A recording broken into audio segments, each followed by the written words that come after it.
24/7 Sports. Travis, that short pause before you got announced as the Heisman Trophy winner tonight, what was going through your mind?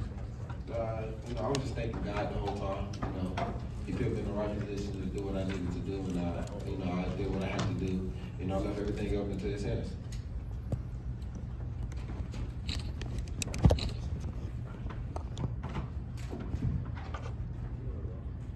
Go Ralph. Far left, Travis. Congratulations, Travis. Thank you. You had mentioned even before the ceremony your journey and your decisions, and I'm wondering, now in this moment as you reflect about how you didn't feel like you were taking risks, like what was it about those decisions that made you feel so confident, even though they were a path that most people don't take? Like I said before, I wanted to be different. So, me being different making me feel more comfortable than doing the norm. So, me doing the different things that I did, leading up to that point, I had my faith in all my hands and just believed in God. He always led me right, and I just kept believing in Him, and here I am.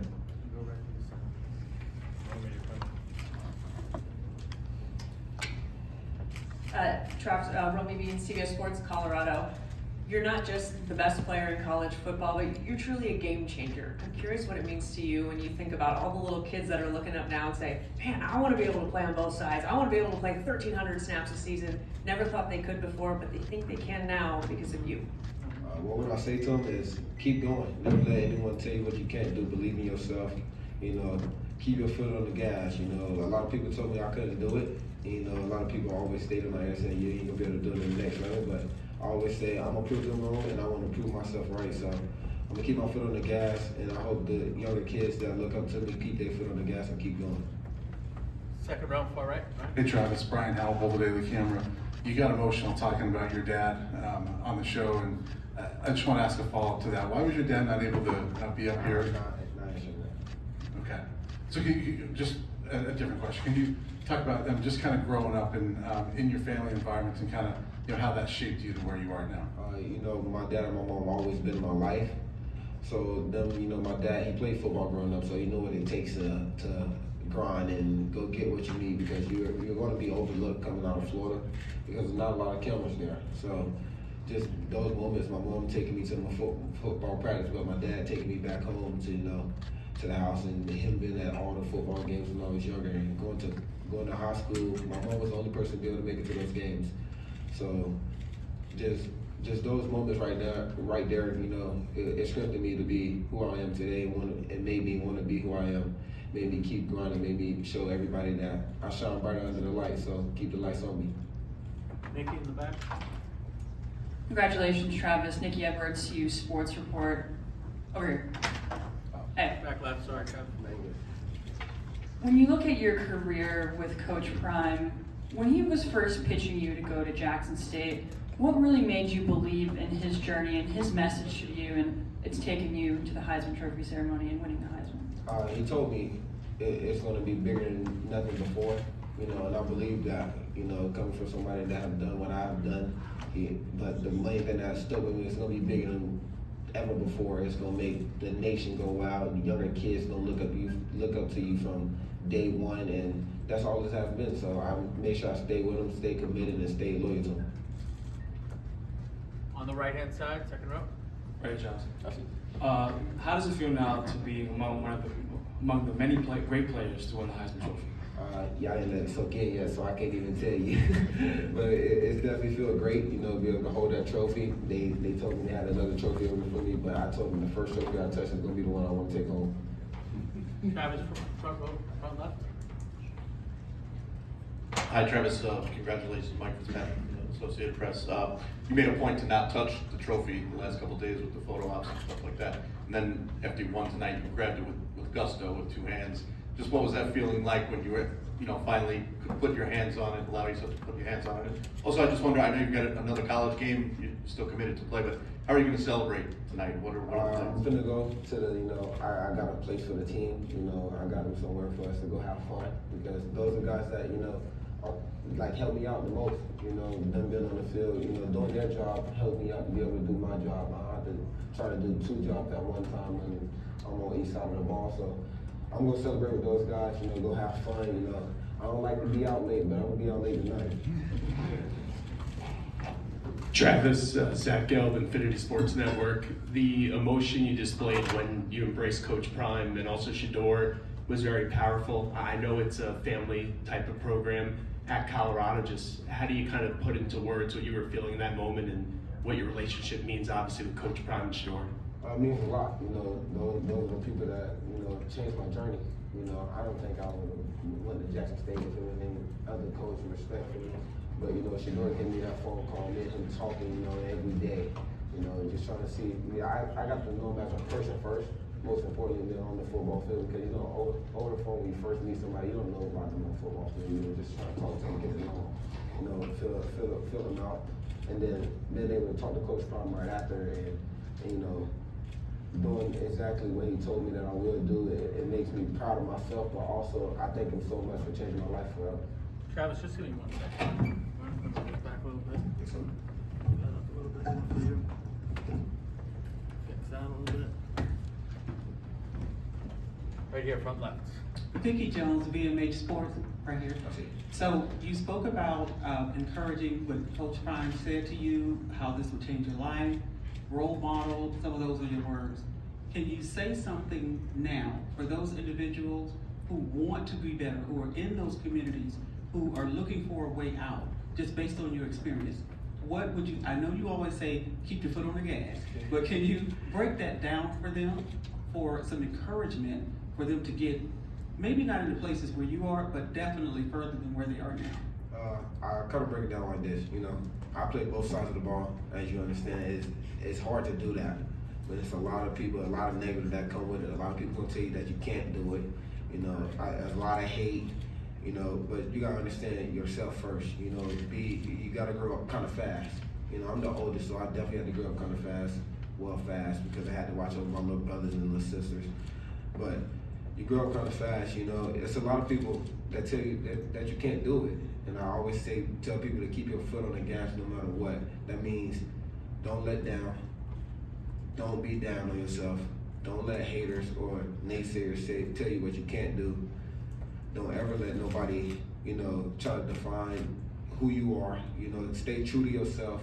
Always believe in yourself and believe in what you see and believe in your goals. And you keep going, you never let your foot off the gas, and you'll end up exactly how I ended up being one of the best players in college football, going to the league next year. And you know, I got a long career ahead of me, but I want you to just keep going. You know, I think I'll be able to go to the next level and just dominate. So I want you to just continue to believe in yourself, have the confidence,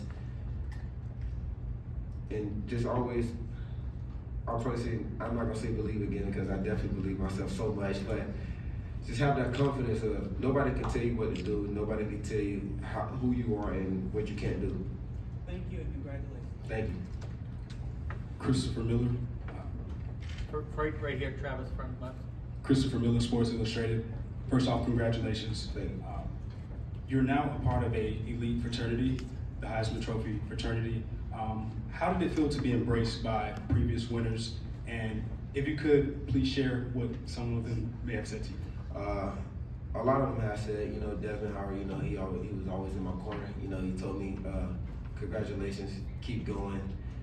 And, you know, well, I always say congratulations. He said, keep going. He said, keep working hard. You know, next level is next, but stay true to yourself. And I say Mark Ingram, you know, he's like a big brother. He always checked up on me during the season, last year and this season, you know. And Cam Newton, that was my coach back in high school, my 707 coach. So, you know, we got a special bond, you know. I used to go over to his house, you know, I used to run routes for him, catch the football for him, you know, hang out, chill, get to know football more, the knowledge, you know, that he knows about football. I used to try to pick his brain and learn how to carry myself around. And then Robert Griffin, you know, I've just recently met him probably a couple months ago, but he always, you know, told me, don't believe whatever people say. Keep doing you, and congrats. Travis, back center on the riser. You've been cool all week, Travis, until you stepped on the stage there. Did the reward of the moment almost surprise you at how much it meant at that time? Definitely surprised me. Definitely meant a lot to me, but I know for me, it's a lot of family that keys in factor to that. You know, I have coaches that, you know, helped me out from my journey starting in Georgia. I moved there in my 8th grade year. I didn't get to play football, so nobody knew who I was. I had my first high school coach to come and believe in me. You know, he bought me my first pair of cleats, and that's all it took for me to get on that grass and go to work. And he believed in me from day one, so it definitely is going to mean a lot to family, coaches, and most importantly, myself, and definitely my fiance. Travis, front center, down here on the first row. Hey, congratulations, Travis. Thank you. I know it's been a long road getting to this point. Tell me what it means to you I know you said your grandmother was the first person that made you go out and play football. What does it mean to you to have like your grandmother, your father, your mother, Coach Prime be in your life and push you to this point that you've gotten to right now? It means a lot. Like I said earlier, it means a lot to my family. You know, probably as equal as it means a lot to me. You know, my family, you know, those are people that you need to, when you have those hard days, to stay on, make you keep going, keep balling. You know, my fiance, she played her role perfectly. You know, that's why I would never let anyone that talks smack about her, you know, get away with it, because she played her role so perfectly. Nobody know what I went through, you know, the hard 3 months and not being able to play the game that I love, you know, getting 3 surgeries back to back to back when I didn't have to. So her being there, you know, having those meals ready for me and being able to help me gain weight, just staying there, you know, making sure I get it wherever I need to on time, making sure I do everything I need to. So, you know, my grandmother, you know, I'm super proud that she was able to see me go out and get this trophy, you know, being one of the best players. She didn't even know when she was raising me that I was going to be the best player, but she believed in it, and now she's getting to see it. Second row center. Hey Travis, Christian Perosia, New Era Prep. Being able to come out of South Florida, we spoke about it a little earlier. Obviously, a lot of elite talent has come through this region, especially the Palm Beach area, where you're now joining an even smaller fraternity, yourself and Lamar Jackson, as the 2 lone Palm Beach County natives who are now Heisman Trophy winners.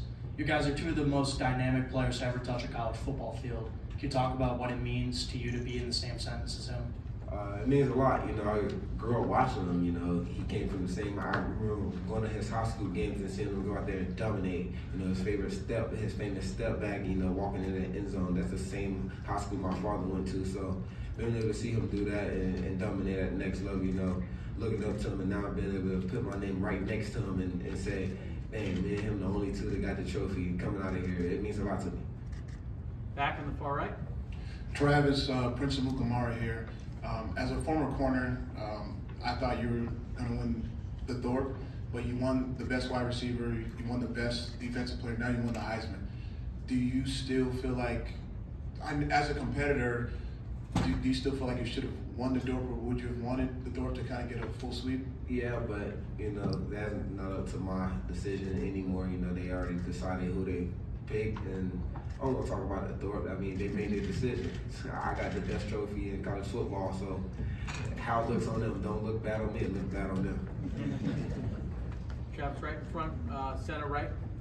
Travis, you're out there. Congratulations. It was an amazing speech. Curious for you, was there a moment this season that you felt like this award was a reality? And if so, what was that like and when was it?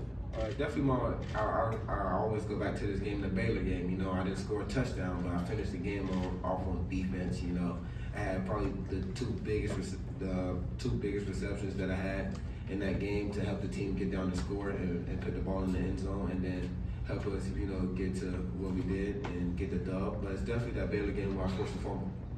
Travis back here on the left. Right here, Kieran, simple overtime. Trav, you had one of the best speeches anyone's ever seen. You had me in here almost crying. And also one of the funniest speeches. Have you really never heard a Wayne song? And then also, will Lil Wayne be a part of the after party festivities tonight? Nah, he's gonna make money. But I heard a couple of the songs, but I don't listen to music that much, so I don't like know the lyrics to all his songs. But you know, my fiance, she's a big Lil Wayne fan, so having her come in and be like, you need to listen to Wayne, like that should be your pregame music and pregame songs that you listen to. I have a whole playlist now of listening to straight Lil Wayne during the games. You know, my truck, it got bass in it, it's crazy. I know the whole Colorado hear me coming around, so I definitely play 6 foot, 7 foot all the time, and that's probably my go-to song. As soon as I hop in the car, I probably play this right on Apple Music, even though I use Spotify. But Yeah, you know, she helped me out learn. She helped me out, you know, learn the lyrics in the way. All right, we're gonna do two more questions. Back in the back right. Hey Travis, Perry Sopix, 11 Sports. In a day where so many people are opting out at bowl games, here you are with the best trophy in college football. What is your personal motivation to go out and play the Alamo Bowl? It's gonna make my teammates go out there and play harder. You know, hopefully they get the eyes on them. You know, all the eyes are probably on me right now, but hopefully they get the eyes on them. I'm going out to help the guys. You know, they helped me get this trophy, so why not go out there and help them and also play, because it's my last game playing with Shador, Coach Prime, Shiloh. You know, most of the people that came from Jackson State, Cam, Coach Mathis, Coach Hart. You know, all those guys. You know, it's gonna be a very special game, very special moment for us. All right, last question is gonna be here on the second row. Dan Chalm, Citrus TV. Travis, you didn't get very emotional throughout the ceremony except for one specific moment where you saw your high school up on the screen and everybody watching from there along with some of your teammates. Just what did that moment and what did those group of people mean to you? It means a lot. Like I said, my high school coach was one of the coaches that helped me, helped me get to this point. He bought me my first pair of cleats to go out and step on the grass out there and go to work and dominate. He helped me with training. He found me a trainer that I'm consistent with now, throughout all the years that I've been playing football. And, he used to take me to training 2 times a day, every week, even though he got his own kid. He got his own family. He took a step outside of his family to come help me and bring me into his family. Thank you, Travis. All right, at this time, I'm going to kindly ask you to please just step off the stage over here for a second. We're going to have our AD team come in and move to the podium.